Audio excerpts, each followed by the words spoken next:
The NASCAR season is back, and who else better to come back on the podcast than the person who's been here the last 3 years? Happy to call him a friend, my boy Brandon at Boston Boy 83. How you doing today, my man? Doing good, man.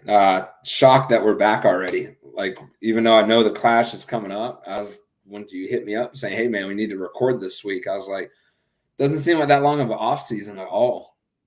It's honestly not, and those listening on the podcast or watching on YouTube, Brandon and I this year we're gonna do some Instagram live stuff with some DK stuff.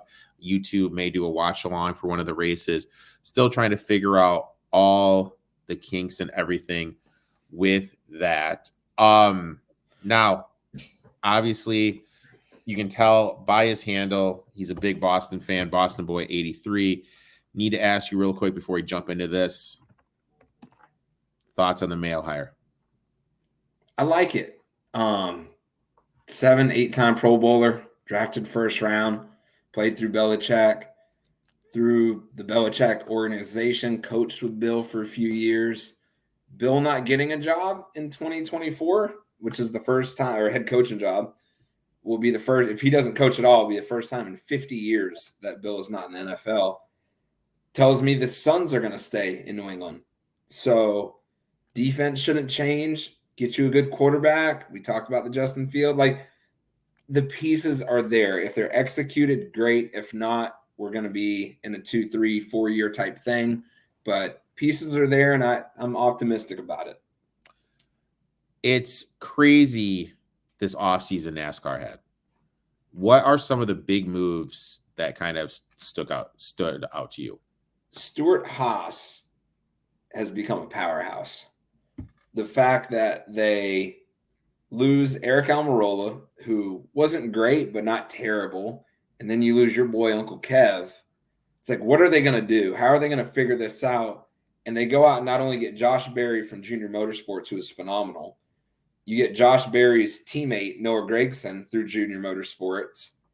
And you have Chase Briscoe already. Noah's got something to prove. Josh Berry's a stud. Like, that squad, that to me is going to be a tough team to beat. Now, I've been harping on this for years. NASCAR needs to do something better to promote itself, like get a show on Netflix like F1 had that kind of helped it catapult that popularity here in the States. Boom. Guess what premiered earlier this week? A NASCAR show on Netflix. It's like they're actually listening to old Uncle Rico. What have you watched the show? And if you have, what have you thought about it? I haven't watched it yet. I'm going to watch it tomorrow. I wanted to hold on to it since there's only a few episodes and kind of bring it into the race weekend. I personally know the person that produced that specific show. And the best part about it is there is no pre-written script. It is exactly how it is. It's these guys, their families, what they do, unedited. So anybody wondering, well, did they say this? It is 110% accurate. There is no pre-written stuff for it at all. So now, I've watched the first two, okay? And here are my takeaways. Number one, I like Denny Hamlin more now than I did last year. I've heard that from everybody that's watched it. I've heard that from everybody that's watched it. I like, just because you kind of see every fucking thing he's doing. I like the attitude that he has in it and how he attacks it. I like what I saw from Denny Hamlin, as crazy as it sounds. Number two, the best part of the first two episodes, and if this spoils it for you, it was Hamlin's mom calling him out about qualifying, how bad he did in qualifying. That's hilarious. Phenomenal part. Next takeaway, I like Reddick. Yeah. I like Reddick a lot. I like him. Because I didn't know much about him, but the second episode kind of dove into him a little bit more. Good guy. Very good guy. Like the Reddick aspect. You know, they've showed it. They've talked about Bubba a little bit. I guess they're supposed to get into it with Blaney. Second episode, they started to get into it a little bit with your boy Logano. You know, it's just so far I like it. So far it's been great. I hope they do it again next year. There's only 5 episodes, so I'm really hoping they keep with it. Now, obviously, this weekend it's an exhibition race. The season's starting in 2 weeks, the week after the Super Bowl, with the Daytona 500. Brandon will be back for this one, but we wanted to talk about Clash and the betting. First of all, before I jump into all that, how does this track at the Coliseum? How does it run like, and what other tracks is it comparable to? It's not. Grown men playing bumper cars on the quarter-mile track. I raced it for the first time on iRacing 2 nights ago, and you can't pass on the outside. It's literally get in a line and move somebody out of a way and pick up a spot. Get in line, move somebody out of the way, pick up a spot. If you get stuck on the outside, it's like a train. You're just going to go right to the back. So it's exciting they're back. I see what they're doing, and I understand changes to make the sport, the fan base grow. But man, we used to go into this weekend getting ready to watch two groups qualify and race each other at Daytona. Yeah. Like that, I missed that. So going to this little short track that's a quarter of a mile, not a fan of it. It'll be exciting just because they're back. But yeah, racing and then stopping it to do a concert and then racing again. Like, again, I know what they're doing marketing wise. I'm a little old fashioned. I'm not a fan of it, but Martinsville, I guess, is the closest track you could come to comparing a short track. Yeah. Now, with it being an exhibition, how does this change your mindset as a bettor betting this race? That you can go further for longer shot drivers solely because I don't really think you see tempers flaring in this. They all know there's no points on the line. They all just want the trophy. It is a short track. So betting wise, I am going to grab my short track guys. That's obvious, and that's not going to change because if you qualify up front, 90% chance you'll be up front. Mm-hmm. Which, mind you guys, they're doing heat races tomorrow night to set the lineup. That is qualifying. They're going to put groups of them out and do, I don't know how many laps it is, but do actual races. And where you finish will determine your starting position for the race. And Brandon brings up a good point. You guys got to look at it like hypothetically, last year Truex won the race, but technically he shouldn't have gotten into it. Correct. So the betting market now is everybody. So if you bet, like one of my William Byron. I'm gonna tell you guys why I like him. If you wait, this 11-1 that he's at is gonna drop if he gets in because the betting market will get smaller because there's not all the drivers are gonna make the race because of these heats. So with that being said, I suggest getting these in sooner rather than later, just because you don't want to miss out on a price because the heat started. With that being said, when you bet a long shot tonight, tomorrow, or anytime before these heat races, you are risking. Mm-hmm. So I wouldn't drop a bunch of money on a long shot or even like a Ross Chastain that's 22-1. Don't look at that and be like, he's a great driver, had a great year last year, 22-1. Those are great odds. They are. But you are risking the man not even making the race. Yeah. Yeah. So I have 2. Brandon's got 3. You know, since Brandon's got more than me, he's going to lead us off. Brandon, what is your first bet? The man that I think should win the championship this year, Denny Hamlin at 10-1. He's in the Netflix documentary. He's got his own podcast. He's a phenomenal driver. Year after year is very successful in winning races, but for whatever reason has fallen short. To me, at least in NASCAR, that's got to bend and break at some point. So I'm starting the year off with Denny Hamlin at 10-1. My first one.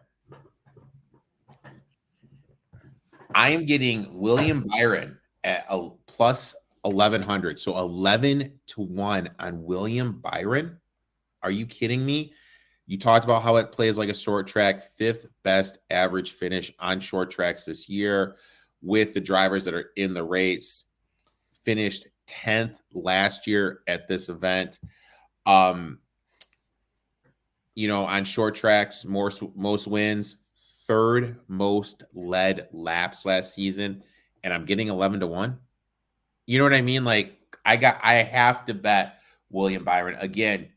Exhibition race. I'm only throwing half a unit on it. I'm not going crazy, but William Byron 11-1 is my first bet of the NASCAR season. You'll like this. I hate that I'm starting my year off with these 2 picks being Denny and then the next one being Joey Logano at 11-1.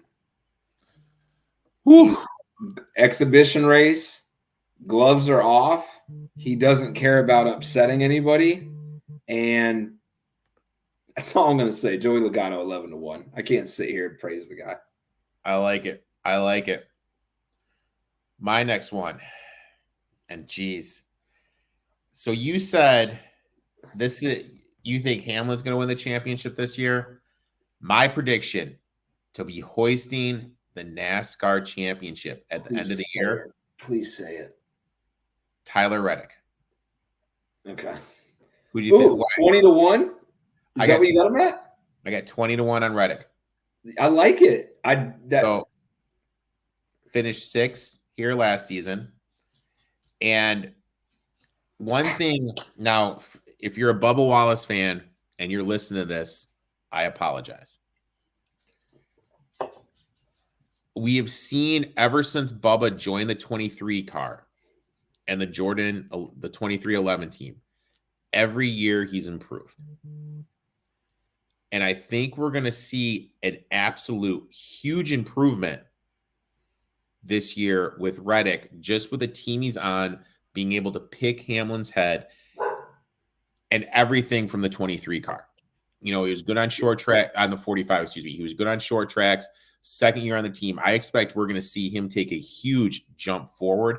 I absolutely love Tyler Reddick, and I sprinkle a little bit on him to win the championship just because I think he's going to be there. This price is going to drop, and I think everyone's kind of overlooking him.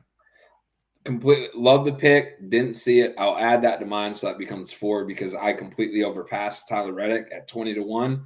The guy's good at short tracks, and again, to your point, he is improving, and that team is improving year after year. So I do like that pick.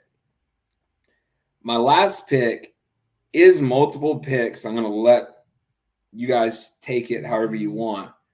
But I'm grabbing Stuart Haas. I'm grabbing Josh Berry at 25-1, and I'm grabbing Noah Gragson at 66-1. Noah, same thing that happened to Larson. Did stuff he shouldn't have done. Lost his ride. Didn't think he'd be back for a while. Stuart Haas took a risk on him, and he is now in a good car. He was at Legacy that last year that he raced and was terrible, but had nothing to do with him. That's strictly equipment. I promise you guys. So I'm liking Noah Gragson at 66-1, and you guys keep your eye on Josh Berry from the start. That is my Rookie of the Year pick. I think my prediction is Barry's going to win one race in the spring. I don't know which one, but I think he's going to win a race sooner than later. I kind of like and I'll tell you what, he did great here last year. He did great on short tracks. So, I mean, on short tracks with Barry, did great when he replaced your boy Elliott in the 9 car. Real quick, before I let you go, we talked, you're a big Chase Elliott fan last year, huge disappointment with the injury and everything, and missed a ton of races, not qualifying for the playoffs. Is this going to be a bounce back year? What do you expect this year from Elliott in the 9? Going to sound like a fanboy. I think he's doing one of those reset things. Every single paint scheme drastically changed. You never see that. You always see there's a stripe here. He changed every single paint scheme with the sponsors. He did have shoulder surgery. I'll tell you, I go for an MRI in a couple weeks to see if I either have a partially torn labrum or a torn labrum. When I do my eye races now, I can only do a race and I got stopped for an hour. Him and Hamlin both had shoulder surgery. So I don't know how much that was impacting these guys on the track, if it was terrible, if it's just a quick little procedure, clean something up. But just on iRacing on a simulator in my house, my shoulder's killing me when I'm done. Yeah. So, and that's no excuse either. The man was hurt before with his leg, and I don't think he was mentally there. I think there's a lot going on with him. But I do look for a bounce back year. And I don't know. If you look at his interviews last year, like he wasn't even the normal Chase, like just very dry, quiet, like nothing really positive. So hoping for a bounce back year. They got him at 7-1 to win the title, but he will win a couple races this year for sure. Brandon, I'd like to thank you for coming on, taking time out of your day to talk a little NASCAR. We're going to be here every single week. There's a NASCAR race, sharing our bets. We're going to be doing some more live stuff with watch-alongs and doing some fantasy stuff. But before we do all that stuff, you need to tell everyone where they can find you on social media. And you mentioned iRacing. You have a big step up in comp this year. Why don't you tell everyone when your racing starts? Should be February 13th, I believe, the Daytona 200, they're calling it. If any of you haven't seen it, I would love to share real quick as we sign off. Oh, I had it right here. Come on, guys. Window. This is what we're going to be looking like. That's our cup ride for 2024. Got the eTop 21 sports betting YouTube right on the side. So Twitch, Twitter, Instagram, and me and Eric every week will go ahead and put out the link for the broadcast. But looking forward to it. We've done some exhibition races ourselves. Got a couple wins in this car in the exhibition races, so feel good. Good stuff. I'll be watching. Make sure to give them a follow. Make sure to check out the races, and we'll be back in 2 weeks talking the Daytona 500. See you then, my friend. See you guys.